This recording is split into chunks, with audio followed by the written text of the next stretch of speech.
일본은 자주성, 자율성이 다소 훼손되더라도 안보는 미국에게 맡기고 경제에만 전념하는 행보를 그동안 보여왔었죠. 그런데 이제 스스로 군사 강국을 자임하면서 세계 최강 군사력을 자랑하는 미국을 넘어서기 시작했습니다.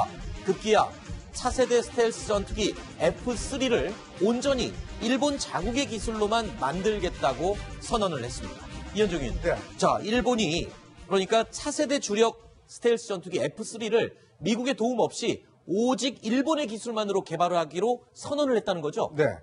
사실 일본의 항공기 제작 기술은 굉장히 발달되어 있습니다. 네. 2차 대전 때 제로 전투기를 개발했는데 네. 사실 미국마저도 벌벌 떨 정도로 굉장히 어떤 기술적으로 뛰어난 성능을 자랑하고 있습니다. 네. 특히 이제 일본이 F2 같은 경우는 이제 미국과 합작을 해서 이제 전투기를 만들었는데 현재 실전 배치돼 있죠. 네. 차세대 전투기를 이제 만드는 계획을 수립을 하는데 이 차세대 전투기 같은 경우는 독자적으로 만들겠다 이렇게 지금 주장하고 있습니다. 어허. 사실 이거는 예전에 F2 만들 때 미국이 일본의 항공력 인력을 억제하기 위해서 사실은 합작을 추진한 거거든요. 아, 그렇군요. 근데 실제로 지금 스텔스기라든지 이런 들어가는 도료라든지 이런 것들을 사실 일본이 제작을 하고 있습니다. 네. 그런 상황에서 일본이 이제 독자적으로 전투기를 만들겠다. 즉 이게 2030년도에 실전 배치되는 것이거든요. 네. 그럴 경우는 정말 일본의 항공력은 굉장히 우수한 뛰어난 그런 상황이 될 것 같습니다. 자, 일본이 지금 독자 개발하겠다고 선언한 F-3 스텔스 전투기는요, 그냥 생각만 하는 게 아닙니다. 현재 실제로 기술 시험을 하고 있는 X2라는 이름의 시험 비행기까지 완료를 했습니다. 자, 지금 보시는 이 모습인데, 자, 그러니까 주요 기술이 도대체 어떤 것이길래 F3가 이렇게 대단한 것으로 지금 자랑을 하고 있는 겁니까? 지금 주요 기술이라고 하는 것은 이제 뭐 지금 F-22가 가지고 있는 어떤 운동 성능, 그리고 이제 하드웨어 성능. 미국의 랩터 말씀하시는 그렇죠. 거죠? F-22. 네. 미국의 랩터가 가지고 있는 하드웨어 성능, 운동 성능과 레이더 이런 뭐 기본적인 어떤 골격에다가 그리고 F-35가 이제 F-22보다 한 10여 년 더 뒤에 나왔으니까 네. 전자 장비라든지 항전 장비는 훨씬 더 또 발전해 있거든요.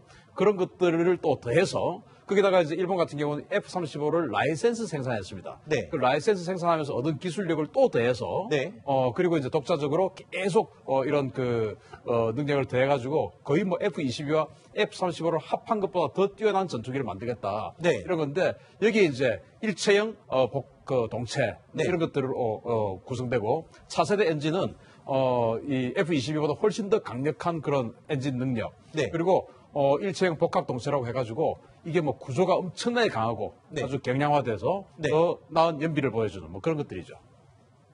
네, 지금 화면에 보시면은 여러 가지 기술들 중에 빨간 글씨로 되어 있는 일체형 복합재 동체다. 이 부분을 저희가 강조를 했는데 어떤 내용인지 간단하게 사진 한 장으로 설명드리면 쉽게 이해가 되실 것 같습니다. 사진 두 장을 준비했는데요. 일반적인 전투기의 동체에는 조각조각 몸체를 리벳이라는 나사와 같은 것으로 다 일일이 조립을 해놓은 맞습니다. 동체죠. 그런데 일본이 지금 독자 개발하겠다고 하는 F-3 스텔스 신형 전투기는 이 음새가 없습니다. 그렇습니다. 그러니까 날개, 동체 이런 것들이 다 한 판으로만 이루어지는 그럼 일체형이라는 거잖아요. 이게 뭐 차이가 있습니까?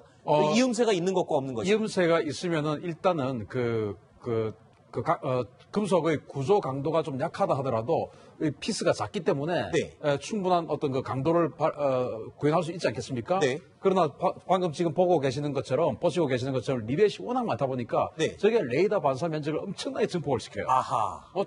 저 조그만 하나의 구멍 하나 전부 다 레이더를 반사를 시키거든요. 네. 그런데 매끈하게 일체형이 돼버리면은 네. 레이더 반사 면적도 적어지지만 다만 이 금속 가공 기술이 엄청나게 뛰어나야 된다라는 건데 그것을 일본이 구현했다라는 것입니다. 쉽게 말해서 저 큰 전투기 날개와 몸체를 한 통으로 그냥 그렇습니다. 다 만들 수 있다는 것 자체만으로도 굉장히 이 판금 기술에 굉장한 진전을 이뤘다. 그래서 F-35 같은 경우는 날개 플러스 몸통 전체를 다 F-3가 날개 플러스 그 동체를 전부 다 하나가 아니고 네. 날개는 따로 동체 따로 그래서 두 가지. 거의 예. 두 개의 피스로 이렇게 구성이 되기 때문에 네. 정비를 할 때는 이 동체의 뚜껑을 열고 정비를 하고 뭐 이런 식으로 그런데 이제 지금 기존 전투기 같은 경우는 조그만 하나의 피스를 다 나사를 풀어서 집어넣고 다시 빼고 이런 식으로 하거든요. 네. 훨씬 더 이제 진보한 기술이에요. 그렇군요. 일본이 이 소프트웨어 기술, 전투기 만드는 소프트웨어 기술이 미국보다 앞선 거는 벌써 80년대 중반부터 앞섰습니다. 미국보다 소프트웨어 기술은 훨씬 앞섰군요. 앞섰죠. 그래서 그때부터 레이건 정부 행정부가 네. 미국에 압박을 가해서 기술을 내놓으라 가지고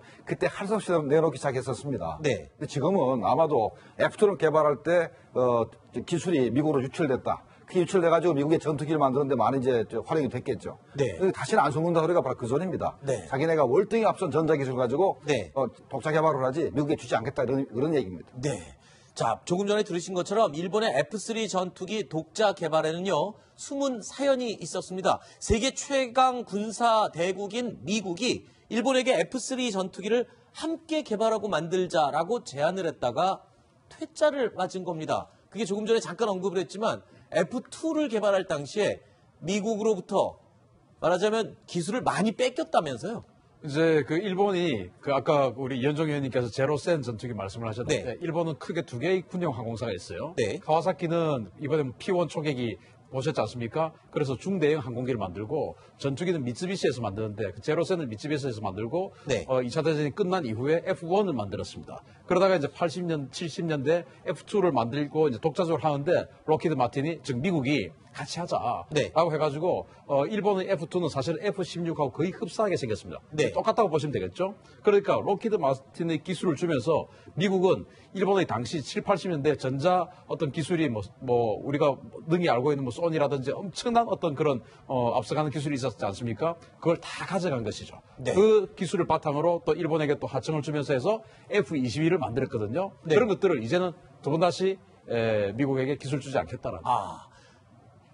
제가 이 무기 얘기가 나오면 꼭 한 번씩 여쭤보는 질문입니다만 일본이 이렇게 독자적으로 F3를 개발한다, 성공한다. 그러면 지금 미국의 주력, 세계 최강 래프 전투기와 비교했을 때 전투력은 어디가 더 강한 겁니까? 지금 이제 일본이 발표하고 있는 그 성능이 정말로 구현이 된다면 네. F-22는 상대가 안 되죠. 아하. 왜냐하면 일단 엔진 출력이 F-22보다 더 좋다고 합니다. 그렇군요. 스텔스 성능을 F-22보다 더 좋게 하겠다고 합니다. 또 뭐 동체도 그렇게 네네. 왔으니까. 그리고 출력도 레이더 출력도 F-22보다 1.5배 이상 좋게 만들겠다고 합니다. 훨씬 멀리서 감지할 수 있는 그렇죠. 거군요. F-22가 한 180km 정도 되는데 저거 한 250km 정도를 탐지할 수 있게 한다고 네. 합니다. 그리고 뭐 상대의 레이더를 태워버리는 그런 능력, 뭐 또 이 F-35가 가지고 있는 합동 네트워크 기능, 무인 전투기를 또 지휘하는 능력, 이 모든 것들을 다 합하면 F-22는 상대가 안 되죠. 그렇군요. 자, 그래서 제가 뭐 가끔 주장을 하지만 일단 한일 관계를 개선을 해야 됩니다. 네. 일본이 어마어마한 힘을 가지고 있고 네. 그다음에 솔직한 얘기지 아직까지도 일본 해군하고 중국 해군이 붙으면 일본이 이깁니다. 아하. 일본 해군하고 러시아 해군하고 붙어도 일본이 이깁니다. 아직까지는. 그 정도로 강력한 군대이기 때문에 네. 우리가 일본과 관계를 개선해서 네. 그다음에 이제 중국이나 러시아, 북한과 우리가 상대를 해야지 네. 일본마저 적으로 둘 수는 없다는 얘기를 제가 계속 하고 있는 겁니다. 알겠습니다. 김정부 실장님 말씀은 군사적인 차원의 방점을 두었을 때의 얘기고요. 아직도 또 일본과 우리는 정치적으로나 외교적으로 해결해야 될 문제들이 아직 산적이 해 있죠. 이 부분과 별도로 군사적인 부분, 안보 분야에서의 이야기였음을 다시 한번 부연 설명드리겠습니다. 다음 순위로 이어가겠습니다. 만나보시죠.